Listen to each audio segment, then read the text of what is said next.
Hey everybody, my name is Lonnie and this is my son Trey. Today we're going to do a comparison video between our trailer here at Borderline and another manufacturer's trailer to hopefully give you a little bit more clarity and insight into why we do certain things. I hope you enjoy.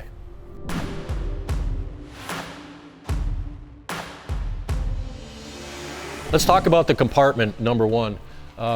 For us here at Borderline and for our own crews, we want enough storage space and enough headroom that we can walk into this compartment and store all our tools and materials and colors and all those things that you have to take with you to a job site. If you've been curbing or you've been out there, long enough, you're going to eventually go to a property to do a job one morning, and the homeowner is going to come out and say, hey, I decided I wanted to do that stamp, or I wanted to change color. And if you don't have all those things with you, you're not going to be able to do that job, or you're not going to be able to upcharge them for any of those things because you don't have it with you. So we built these trailers with the notion of making sure that we can bring everything with us and have headroom, and it's just more efficient and easier to do everything. First thing I want to talk about is the actual ramp door. Ours is a drop-down ramp because our compartment is a lot taller than most.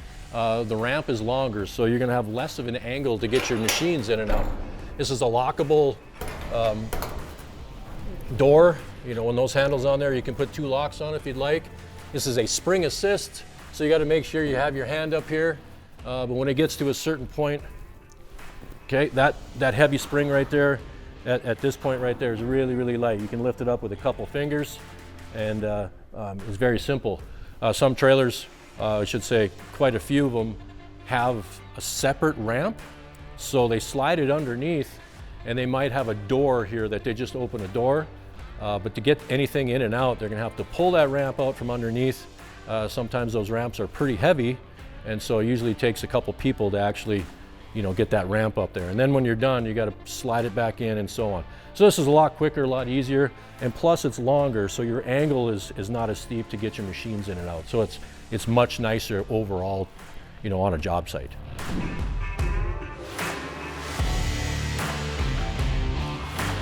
Okay, so we're on the other side of the trailer, so this is technically going to be the curb side. So when you pull up on the right side, this is where your ramp is going to be, your curb right here, and your house is going to be this way. So to get your machines in and out, you're going to want to do it on this side. Our trailer has a drop-down ramp door, so it's part of the trailer, and it's really long, so it's easy to get stuff in and out. Trey, I'm going to have you help me here. So on this particular unit, and there was a couple of these, over the years, different companies that had ramps that tucked in underneath. And there's certain benefits and positives and negatives to that. The negative to this one is this one's pretty heavy, and it almost, if you're older like me, that's pretty heavy to kind of take out of there. You almost want 2 people to do it. We pulled this out earlier and didn't pull it out before, and the thing dropped on the ground and scared the bejesus out of us. But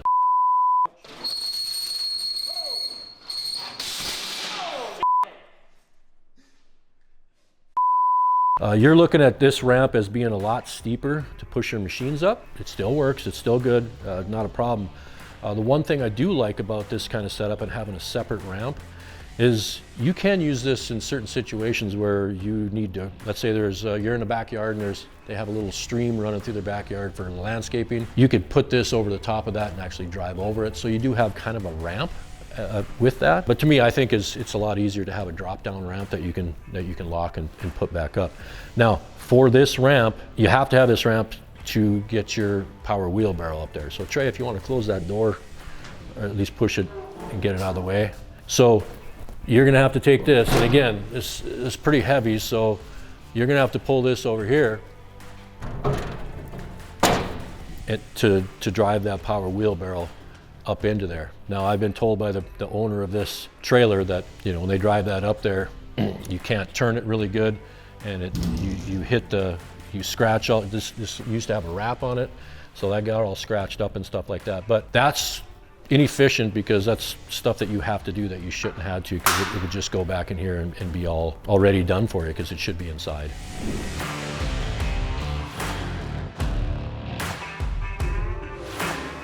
Okay, so we're gonna head on into our compartment here so I can just kind of show you guys what we put in. As you can see, me standing flush with the bed of the trailer, I still got about 5-6 inches of headspace. I'm 6'2", so anybody taller than me, they're gonna have the option to walk around freely. First thing I'm gonna say is our power and our water system, those are add-ons. The person who wanted this trailer, they wanted both of those, so I'm not gonna get much into that. But all the shelving and the rhino lining do come stock with our trailers. With this shelf here, usually when I set up our trailer in the spring, all of our release powders go on top and all of our integral colors go on the bottom. We use 6-gallon buckets, so there's plenty of space to put those in underneath our release powders. And even if you do need more room, these do come down, so then you can just eliminate that space if you have taller items that you need to store. Other than that, if you wanted to move this shelf up, it's very easy. You just take the bolts out and just move it up to your desired location. On this side, usually right here, we have our toolkit where we have all of our, repair items for our machines. If something does go down, we don't have to end our day in order to fix it. Another thing that we usually keep right here is our tray that has all of our trowels. And in this compartment alone, we are able to have our curb machine, pile driver, trash can, and our bed edger fit in here all seamlessly. And we do have the option and the space that if we wanted to add another pile driver, we could fit 2 pile drivers side by side along with everything else.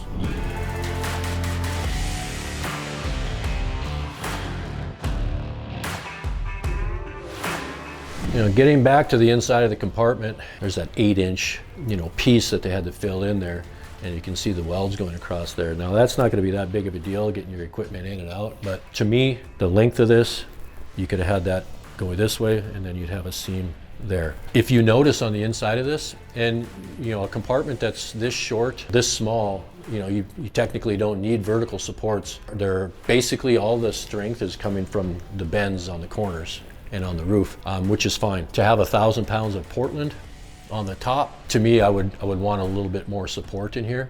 I do know this particular manufacturer has built compartments that are as tall as ours for certain customers, and inside those compartments there are no verticals either. So to me, that's just, I don't know if that's just cutting some corners, but to me, I would want a little bit more strength in there to have a little bit more peace of mind as far as especially putting Portland on my roof, because I'm also putting wheelbarrows up here or anything else that I might want to throw on top, and I'm just not totally confident that it's going to be strong enough. Moving to the front of the trailer, we'll start with the toolbox. These come stock on all of our trailers, just an extra storage space so you can put tools, gas can, anything that you might not want to put in the main compartment. Moving on to our cold weather harness. Living in North Dakota, we asked to have all these put on there just to help with it. With freezing temperatures, we don't want it to freeze or anything. The coupler that we put on here is a lot easier to use than our previous models. To move to the front of this particular trailer, now that the axles on this particular one are going to be 7,000 pound axles, so you're going to have a 14,000 pound gross. You're going to be carrying 4 tons of sand or 4 yards, depending on where you get your sand. They do it differently, but you're looking at about 8,000 pounds of actual sand back there, not counting your equipment and everything else. Our trailers have 10,000 pound jacks because it's going to be heavy. This particular one has a 7,000 pound jack, which to me is pretty light compared to how much weight you're actually taking with you. Another thing, this caddy in the front is here, as I mentioned a little bit ago, is to hold their power wheelbarrow. If there was room inside, you wouldn't need this, but this is an add-on. So basically, if you do decide to buy all 3 of their machines, you don't have enough space inside your trailer to hold it. So to actually take that wheelbarrow with you, you have to spend the $750 to have this so they can put it on your trailer. If not, you're gonna have to put that wheelbarrow in the back of your truck. In my point of view, that it doesn't make sense to me not to have room inside your trailer for all the expensive equipment that you have. Now, if we can put all 3 machines in there, but we lose a little bit of room for our materials and things like that, maybe at that point they could build some sort of compartment on the front where I can put my trowels here, I can put some colors, I can put gas cans and things like that in there, and that it's lockable. That way, it's not easily stolen, it's out of the weather and so on. This is totally exposed, and Very difficult to get that, heavy machine up here, and you got to strap it and all that stuff, when I believe it should be inside and it should be taken care of, just like any other construction trailer.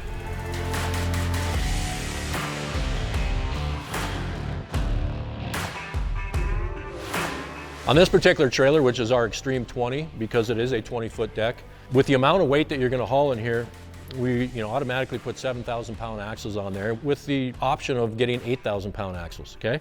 These automatically come with 14-ply tires, heavy G-rated tires. That has been stock for us for several years. For making those tight turns with a lot of weight, it's really important. All our trailers have Dexter axles, and I believe that all our competitors also use Dexter axles. Those are the norm in the industry, so they're really, really good. This particular trailer, as I was mentioning before, they're all built with C-channel. Basically, your structural steel, so around the outside, and your cross members are going to be, in a C-channel, all right? That's for strength. Underneath your cross members on a trailer like this, for this particular trailer manufacturer, which they build them really well, your cross members are 16 inches apart, so they're 16 inches on center. And all those cross members are C-channel also. So this heavy steel that goes all the way around is C-channel on the inside. Going across this way, they're also C-channel to give you that support underneath. You have to imagine now you're easily putting 4 yards of sand back here, which is going to be around 8,000 pounds just in your sand bin. So underneath this particular sand bin right here, there are 7 cross members, C-channel cross members. So that is going to be really, really strong, and it's going to be able to take that weight. We have competitors that have their cross members 24 inches apart, and they're not even C-channel, they're just pieces of angle iron, and we'll show you that in a little bit. So we have 7 of them underneath ours. The one that we're going to show you only has 4 because they're 24 inches apart, and they're just pieces of angle iron. So the amount of strength and everything underneath this is a lot more than some of our competitors. Okay, so let's talk about the base of the trailer. Basically, how it's built from the ground up. This particular manufacturer builds everything in-house, so they're building the trailer from the ground up, essentially. On ours, I want to make sure that the actual base of that trailer is professionally built by guys that do it every single day.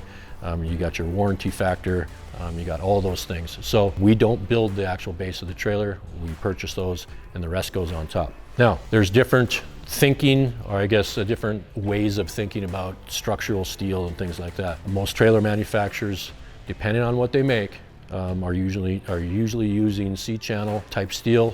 It's going to be more structural, typically a little bit stronger, depending on what they're using it for. It's really, when you talk to steel guys and fab guys, it depends on what you're using it for. Now, on these trailers, they're using tube steel. Okay, so it's a tube like this, and it's open in the middle. Okay, to the normal person that doesn't know anything, that should be just fine. The one problem with tubular steel is if you get any water inside, it's gonna rust from the inside out. Okay, so if there's any place on this trailer where this tube is all the way around, if there's any place where they're drilling into, so maybe you got to put a bolt through there to attach something, or a self-tapper like on the front with that caddy, they've self-tapped those right into that steel.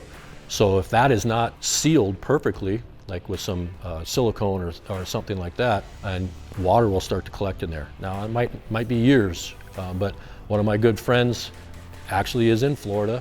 Had one of these trailers for several years, and he had to take it to a fab shop and got some work done on it. And the owner of the fab shop asked him why they use tubular steel on this, and he didn't know. And he goes, the problem is get water, it gets rust from the inside. So what he did, that guy actually went to the back of the trailer, right to here where these pieces of tube steel come in, and this is all closed off here. When your trailer is off your hitch and it's sitting up like this, if there's any water in these tubes, it'll flow down to the end. Okay, so that steel guy went ahead and took a drill and drilled a hole right into that tube, and rusty water started gushing out the bottom. So at that point, they drilled holes all around the back so all that water would drain out. That's just one thing that about tubular steel that is as far as these trailers in my manufacturer is not going to do because of those problems. Back up to the front here, and it's really hard to see, but this bottom, you got 2 pieces of steel here, obviously. This bottom one is going to go all the way to the front where you have your your coupler and the front part of your trailer. So this extra piece here is for strength on the front when you're pulling. That tubular steel basically stops right here in front of this tire, so it doesn't go all the way to the end because you don't need it. But what they do with these is your wiring for all your lights in the back goes through the middle of that tube, okay? So they run the wire through the tube, which is fine. But if you see under here, and we'll get some pictures of it in a second, the end of that tube is totally open, okay? So you can see the rust on the outside because it's totally open and the wires are coming out. That's 6 inches away from your tires as you're driving down the road. When it's raining, all the water from your tires is going right into that tube. So to me, that could have been closed off. Maybe it's something they missed on this trailer, but you could easily put foam in there or something like that to prevent water from going in there. But both sides are fully open, which to me is not something that you want on your curbing trailer. Let's talk a little bit more about the stuff that we automatically add to these trailers and don't charge you for. You know, it's going to automatically come with step sides because that's obviously a little bit high right there. So we, you know, for safety reasons, we need to have those. You know, simple things. You can see right on the back here, we have a little triangle piece. It's a place to put your chemicals or your colors or anything that you need quick access for. If you notice, there's no mixer on this. The actual mixer is going to be installed later this afternoon. We have another trailer with a mixer on that will kind of show you how it looks, you know, on our trailers. Which, you know, with this mixer being gone, you can see the rhino lining on here and how rough it is. That makes for good grip, so it's non-slip. And it's obviously a lot safer. On the top of the sand rail, it seems pretty simple, but if you're curbing long enough and you're out there early in the morning, you're going to be on jobs where, you know, you got morning dew. Your feet are going to be wet in the morning most time. And if you ever, you know, get up here and step into the sand bin and you step on top here and your shoes are wet, you could slip and get injured. So we put a non-slip grip tape over the top of the rail all the way around, you know, just for safety reasons. In certain states, in certain cities, you know, depending on your, you know, the highway patrol, if you don't have your sand covered, or if you have a dump trailer, let's say, and if you don't have it covered, it's an automatic reason for them to pull you over. So instead of, you know, having you do that when you get your trailer home, have hooks on the side where you could get your own tarp and then go ahead and tarp it. Well, that thing is separate. You got to fold it up and you got to do all those things. It's kind of a pain. So we started doing a roll-up sand cover. This is out of mesh, and it's going to be the same type of covers that are going to be on dump trailers and you know, some of those you know, bigger trucks that have to have their loads covered. It's very, very simple, and this is stock. We put it on every trailer now because we think you need to have it. It's very simple. It's going to stay there. It has a locking mechanism, but basically you're going to pull this all the way out to the end. And I can only go so far because our sand shade is up. Obviously, if you're leaving that job site, you're going to take this sand or the shade cover off and roll it up. So you're going to have these D-rings that are going to be open down here. So all you do is you just pull this all the way out, and there's a metal rod that goes through your conduit. That's going to go down. You're going to put the rod through that one, put the rod through that one, go ahead and tighten it up, and now you have your sand covered. It is a mesh cover, so it's not going to be totally waterproof. It's going to allow the water to go through it. If it was a solid cover, it could catch the wind easy. It's the same as this. If it was solid, the wind would really take that like a sail. So it provides, you know, some sort of shade. This is going to allow the water to go through. Yes, your sand's still going to get wet, but you need to have drainage in the bottom of your sand bin so that water drains out anyway. Okay, so the sand cover is a stock item. It's something that we automatically do along with the shade. So we'll talk about the sand bin. This particular one is going to be 8 feet long. Ours is 9. We reduced the height of the sides of our sand bin so guys don't overload them accidentally. As we mentioned before, we have that sand bin longer so it's easier for those big loaders to come in and dump in there, okay? But if we kept them as high as, like, say, this trailer, this is 24 inches tall, which is great, people would overload them, so we just got to be careful with that. So this particular sand bin is going to be now 14 inches less in width than ours. Okay, so, you know, technically that should stick out at least there. So you're going to have a little less space back here to actually put your sand. But overall, you know, it's nice and big. You're going to be able to put 4 yards of sand back here. That's going to get you, you know, a full day's work. And depending on the size of the curb you're doing, if it's normal low profile slant curb that most guys around the country do, you should be able to get 600 feet out of this, okay? So it's plenty big enough, and it's, you know, it works really well. I want to kind of focus on the floor. You know, we mentioned earlier in our trailer on how everything is perfectly smooth on the floor. The welds, you know, where their 2 pieces of steel are put together, they go widthwise like this, and those welds are nice and ground down. So when you are taking your shovel and you're getting down to the bottom of that bin, that's gonna slide really, really easy, okay? I did ask a couple, professional welding steel guys and things like that on if this is something that they could have ground down, but every single weld on the inside of this is not ground down. In certain situations when you grind welds down, especially with aluminum, you're gonna lose some of that strength. So I understand a portion of that, in certain areas, but I think it's really critical in the bottom of the sand bin to be able to, run your shovel smooth instead of hitting welds. All those. You can't even go to the end. Okay, so as a guy that's back here and you've been back here 3-4 hours and shoveled 2 or 3 tons of sand and you're getting to the bottom and it's hot and you got to deal with that, to me it would be a real pain in the ass. I mean, I would be frustrated. Another thing to point out, which there may be a reason why this particular company did this. On our trailer, let's say, for example, they use 5x10 sheets of steel. They're putting that steel widthwise. So your seam is always going widthwise like this. And get them really tight and close. They weld them, they grind them down, it's perfect. On this particular trailer, now it's 68 inches wide. Okay, so a 5x10 sheet of aluminum, because this is aluminum, a 5x10 sheet is gonna be 60 inches wide. So now you've got an extra 8 inches that needs to be covered. You could spend a little bit of extra money when you're building it and actually take a 5x10 sheet this way, cut it, so your seam would be right in the back here. Do another 5x10 sheet, cut it, so your another seam is here, and then do the end. Instead, they went ahead and did a 5x10 sheet and did it lengthwise like this, which leaves an 8-inch gap at the end. So if you look the whole way down the trailer, on this side of the trailer, and again, I'm not sure if every single one is like this, maybe this was kind of something that was different, but what they did is, to me, take some drops that they cut off some other pieces that were laying there, and they just did an 8-inch piece, the length of the whole trailer from front to back, and filled in that spot. And so there's welds along that whole piece there from front to back that you're hitting with your shovel. When if they would have just turned them, they'd have 2 seams in here. Okay, so to me, I don't know if that's, again, if that's something that just with this trailer, maybe it was something different or a new guy putting it together, I'm not sure. But all this whole thing right here is, put it this way, my guys would never do that. Okay, and one more thing to point out, and we'll talk about what's underneath this. This whole sheet of aluminum right here is not even, it's not attached to the cross members underneath. So it's bowing in the middle.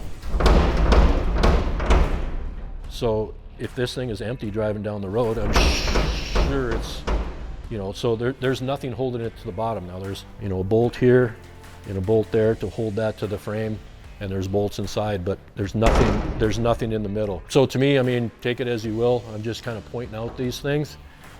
But I believe most people or most manufacturers would do things differently, put it that way.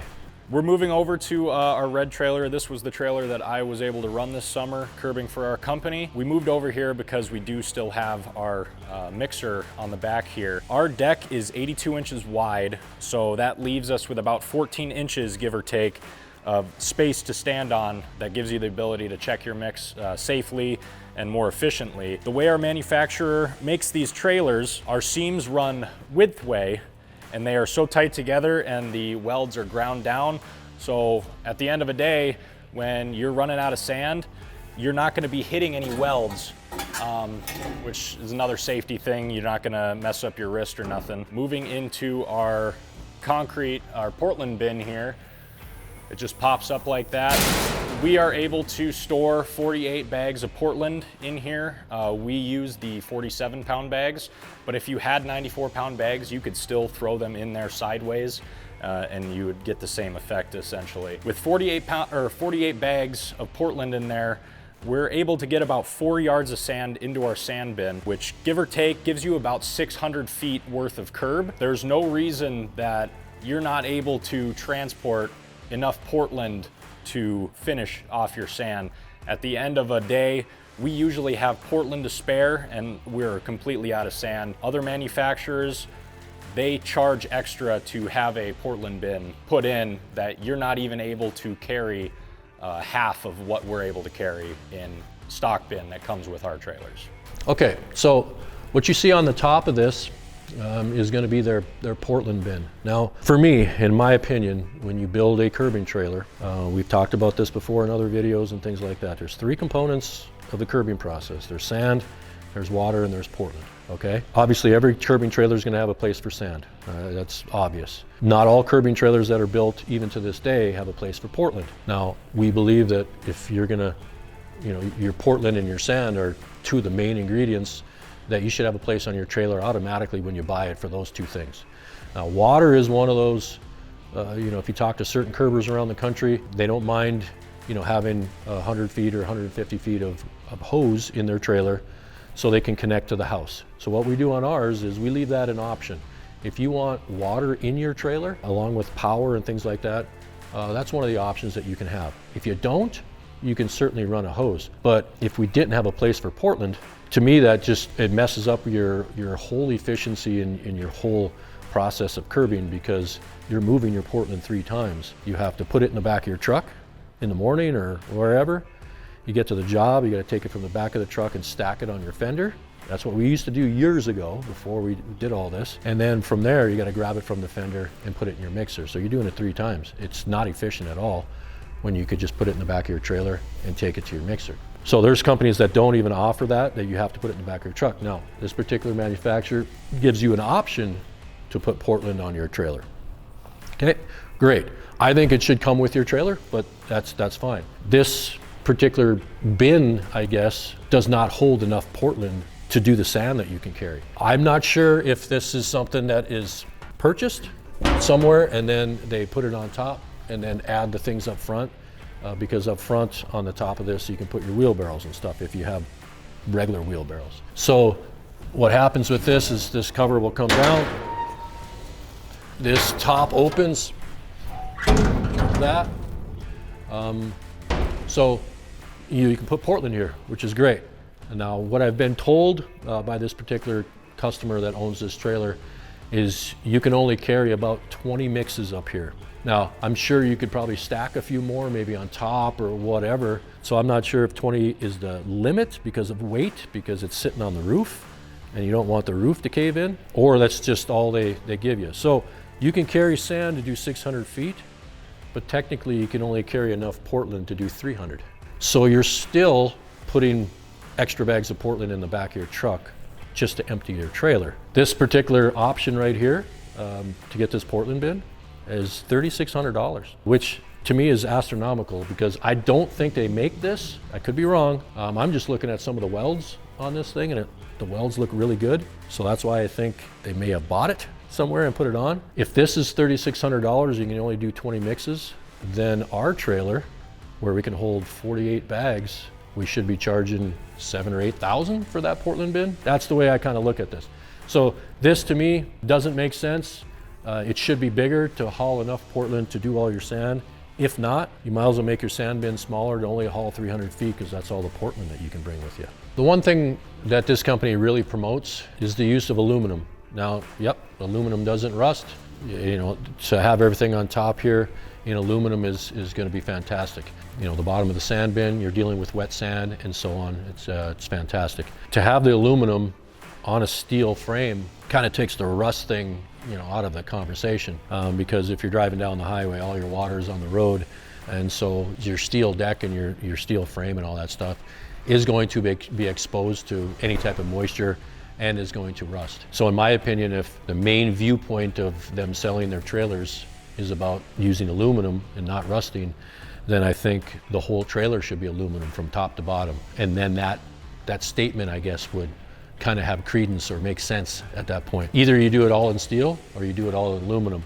And you can talk to fabricators and those type of guys. Having aluminum next to steel, which you can't weld them together, but having them next to steel creates a chemical reaction and it actually makes that steel rust. So it's one of those things where you could look at it both ways. Maybe the cost of the trailer is because of the cost of the aluminum, but as you can see here, they're not using much aluminum overall, because some of these things could be bigger and help you out a lot more. So that's my take on the aluminum and steel issue. I don't think it kind of holds water at that point.